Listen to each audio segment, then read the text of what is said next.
হরে কৃষ্ণ, রাধে রাধে। সকল বৈষ্ণব ভক্তবিন্দু চরণে আমার কোটি কোটি প্রণাম রইল। আশা করি সকল ভক্তবিন্দু ভজন কুশলী আছেন।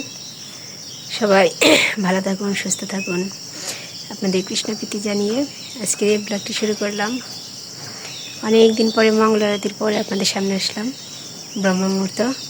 তো এটা বৈশাখ মাস, আপনাদের বলেছি আমি প্রতিদিন একটু একটু করে বলবো। আপনারা সবাই এই বৈশাখ মাসে বিশেষ করে প্রাতঃ স্নান করবেন।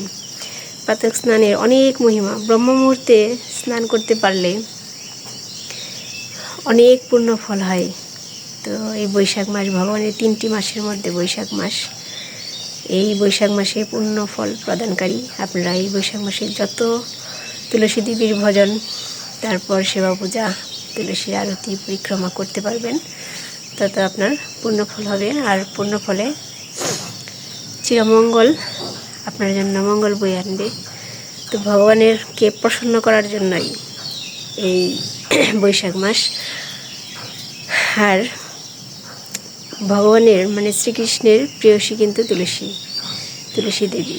এই জন্য বলি যে তুলসীকে বেশি বেশি করে সেবা পূজা করবেন, তুলসীকে জল দান করবেন। তো এখন আমি মালা নিয়ে বসবো।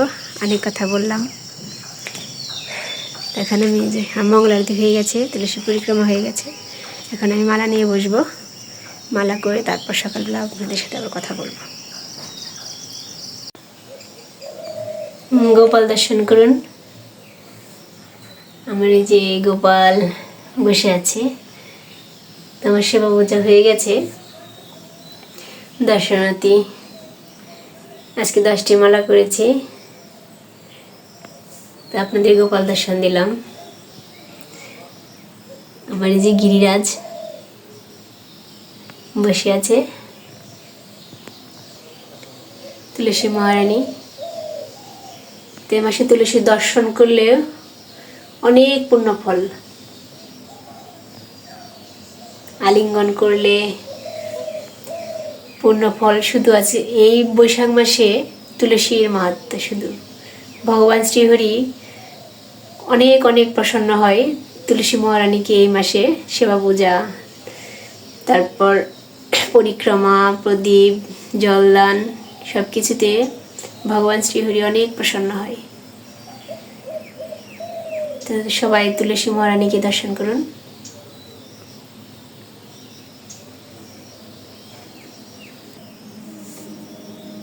দুপুরের ভোগ রান্নাটা শেয়ার করব, কি রান্না করি। বাবা যাওয়ার পথে এই যে সবজি দিয়ে গেল বাজার থেকে। শুক্রবার টমেটো কিনে নিলাম, শসা, কাঁচামরিচ। আর বেশি বাজার করি না, কারণ গ্রামে তো এই গাছের এটা ওটা দিয়ে চলে যায়, এই জন্য বেশি বাজার করতে হয় না।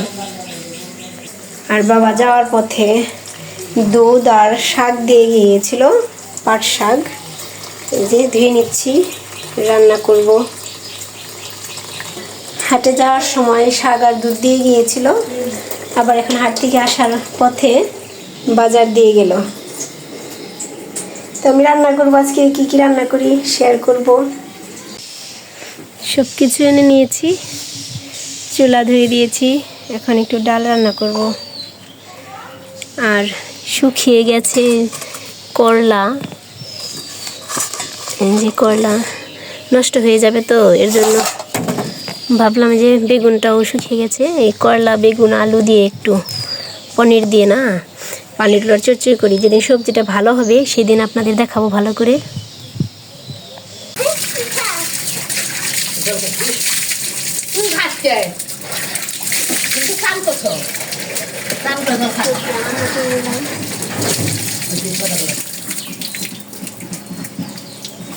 আজকে সবজিটা আমি আরেকদিন দেখাবো ভালো করে। আজকে ওইভাবে হ্যাঁ হ্যাঁ বেশি বেশি তারপরে চুলাটা জ্বেলে দেবো। রান্না করে একেবারে দর্শন দেবো।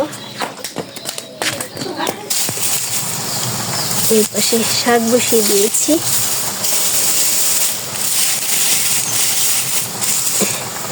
দুই চুলায় রান্না করলে এই পাশে জন্য, এই পাশে জন্য, এই পাশে শাক দিয়েছি। আর একটু পানিটুলো চচ্চড়া করবো।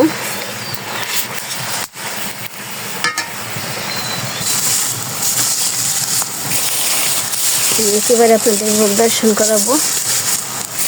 আমি রান্না করে নিই, কয়েকদিন ধরে তো এখানে রান্না করি না, চুলার পর নোংরা হয়ে গেছে, লেপে দিতে হবে। ভোগ সাজিয়েছি,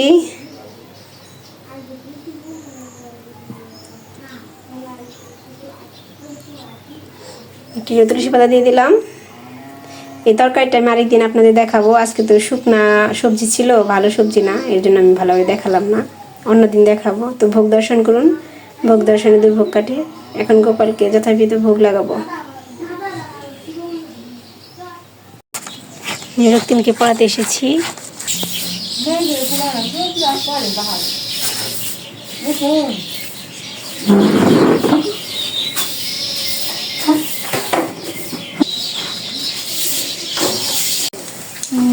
রক্তিমকে পড়িয়ে আসলাম।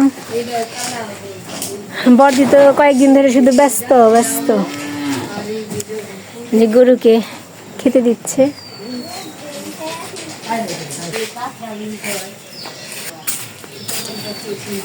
বর্দি এই যে কাঁথা সেলাই করছে, বর্দি যে সোমার ছেলে যে বাচ্চা হবে এর জন্য কাঁথা সেলাই করছে। সোমার কয় মাস জানি বর্দি?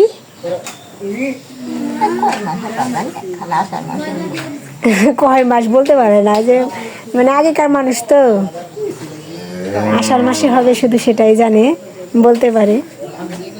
কাঁথাটা অনেক সুন্দর, প্রিন্টটা অনেক সুন্দর, তো কাঁথাটা অনেক সুন্দর লাগছে। লাল সুতা দিয়ে না, লাল সুতা আর সাদা সুতা দিয়ে নিলে অনেক সুন্দর লাগবে। সন্ধ্যা হয়ে গেছে, আজকেও বোধহয় বৃষ্টি হবে রাত্রে, একটু বাতাস উঠছে। কিছু জ্বালানি আজকে শেষ হয়েছে, আবার আর কিছু রয়ে গেছে, কালকে রান্না করলে শেষ হবে। বাতাসে কেমন করছে, এখন সন্ধ্যা লাগাবো।